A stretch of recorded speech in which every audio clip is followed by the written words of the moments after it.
I'm Siddharth, and I'm going to talk about two pairs of excellent headphones. I'm going to talk about my go-to haven, a piece of solace when I want to just sit back and relax, enjoy some good music. This is the Sennheiser HD650, and I think it's been broken in. I've been using it for like about 2 to 3 months now. The sound in this is amazing. It gives you that sense of immersion, that perfect, incredible soundstage and that immersion into the sound, like you're there, you're part of the whole concert or the music theater. You're there right in it. You get that feeling. You get that airiness to the voice when you actually put these on and listen to it. The build quality in itself is pretty sturdy. As you can see here, they have good supple pads to go over your head, and it does do a good job in making you feel comfortable. But I must say that these are not the most comfortable pair of headphones I've worn. I have worn other Bear Dynamics. They were, in comparison, a little more comfortable than this. Like when you put these on, initially it is comfortable, but let's say you're working and these are on your head for about, let's say, 2 to 3 hours or 3 to 4 hours, it starts getting a bit tiring. You can feel a slight pressure cupping in, like sort of closing over your head. It's very, very slight, but it does take a bit of a toll, maybe in 2 to 3 hours, or let's say 4 hours. Otherwise, comfort-wise, these are pretty darn awesome. And now I'm going to talk about the sound, because I can recommend these for comfort. If you're a sound producer, if you are into making music and you wear headphones for an extended period of time, and if comfort is a prime factor to you, I would say go for the Bear Dynamics. Comfort-wise, those are like the best headphones I own, but these don't do a pretty bad job. Sound. I have now paired them with a Schiit Magni 3, right? And these do a pretty good job in the amplification. Somebody told me that the Jotunheims would be better, but I mean, I didn't bother. At the price they were selling at, these are like a perfect no-brainer to me. And these pair pretty well with these Sennheiser HD650s. I'm going to talk about the sound in detail now. How it sounds coming out of my Schiit Magni 3s. Every layer is so crystal clear, and there's a sort of softness to it. A sort of softness to the sound. The mids are very pronounced. The lows are ever present. They are there. The bass it's sort of it underlies the whole thing. It is very punchy. It is very present. If you are a bass head, forget these. It's not for a bass head.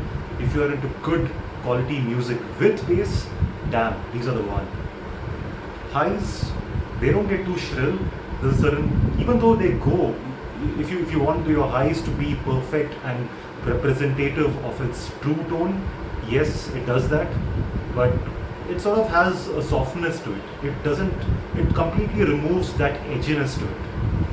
So let's say you're listening to rock music, if you're listening to classical or jazz, this does a perfect job in representing that sound at its best version. You listen to rock, you like metal, it does that. No issues. It does any kind of music well. It's just that if you like EDM music, I wouldn't particularly recommend this because of the fast changing pace and all that. I don't know if this is like really suited to that. I don't listen to much EDM anyway, so I wouldn't know.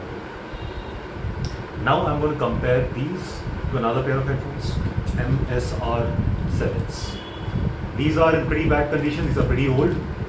I mean, as you can see, the leather was sort of breaking, so I had to like tie a ribbon around it to avoid that happening. So build quality wise, as you can see, they are pretty sturdy, unbreakable, but the leather, it tears off, man. It just comes off like anything. These I had to change these two, the velour pads. I mean the leather pads, I had to change them too. These are actually right now what I purchased from Amazon, and because the old ones, the leather got torn off like anything. I mean, I don't usually wear headphones when I'm sweating. Sometimes I can't avoid it, but I don't sweat much either. But these just, the leather just tears off, man. And that's really bad. So anyway, I'm going to talk about the sound because these are pretty sturdy. The clamping force on your head is pretty kind of uncomfortable after maybe a hour or two of use. It gets uncomfortable, but after a while you get used to it. So it wasn't a bother for me anyway. I actually pair them with my LG V30 because that phone has an awesome DAC, it has an awesome jack, and it pairs really well with that phone. So I primarily use those headphones with my phone, and the Sennheiser HT650 I use for my other work when I'm using my system usually. So these sound really good. These don't sound devoid of the emotion that you want to get when you hear music. They do a good job of blending the highs, mids and lows together. The bass is there, the bass is tight, delicious and punchy. It does a good job, especially in rock music. Because I know I had another pair of headphones before this, those were the UE6000s. Those were pathetic for rock music. I like rock music, and these, if I want to go only rock, particularly rock, metal rock, dark metal, you name it, alternative, I think I would prefer these over the Sennheiser HT650s because these give more emotion to rock music, in my opinion. Because it's sort of, when you listen to rock music, you want all those strings, you want all those highs, mids and lows and the bass to blend in to get that aggressive rock emotion. So I think these do that. These do that pretty well. Otherwise, bass, damn good. These are good. The only thing where I have found that Sennheiser HT650s are better than these are that the Sennheiser HT650s, they sort of remove the edginess or that sort of the slight metallic, very, very slight, like I'm talking about like 1% edginess to the voice or the tone.